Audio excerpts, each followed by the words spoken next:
So let's continue working on this app. And of course, an important next step will be to make this button work so that we then actually visit a different page on the screen where we get a question which we then can answer.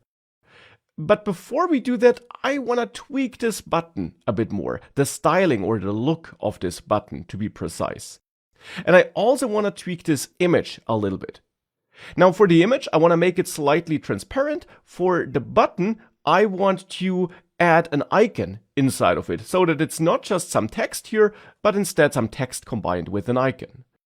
And we'll start with that button where I want to add an icon. Because that, of course, could be a very common requirement in the apps you want to build, and thankfully it is quite simple and straightforward to do.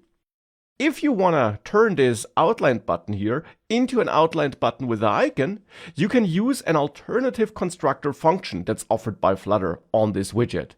For this, you can add a dot to access this extra constructor function, and here it's the icon constructor function. And this does what the name implies, it adds an icon to the button. Now, if you use that constructor function, you can still use onPressed and you can still use style, but child is no longer called child, but instead here it's the label argument that should be used to define the widget that then defines the non-icon content of this button. But of course, you also do want to add an icon, and that's done with the icon argument that can now be set when using this icon constructor function. And this icon argument here wants a widget. And therefore, technically, you could of course provide any kind of widget here, for example, also another text widget. But typically, you of course indeed want to, well, create an icon here, and for that, Flutter gives you the icon widget, which, and that's really important, can also be used outside of this icon button. Icon is a regular widget provided by Flutter, and you can use it anywhere else where widgets can be used.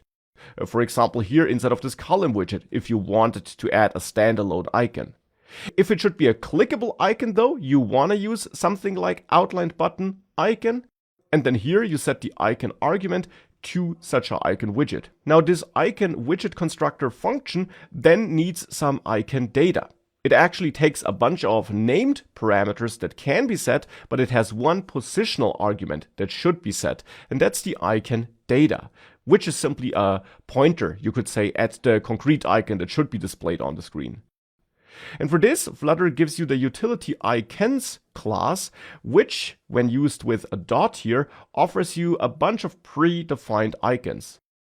And if you cycle through these icons, you should actually also get a preview of these icons, which makes it very easy to pick just the right one for your use case. And here I want to use the arrow right alt icon here.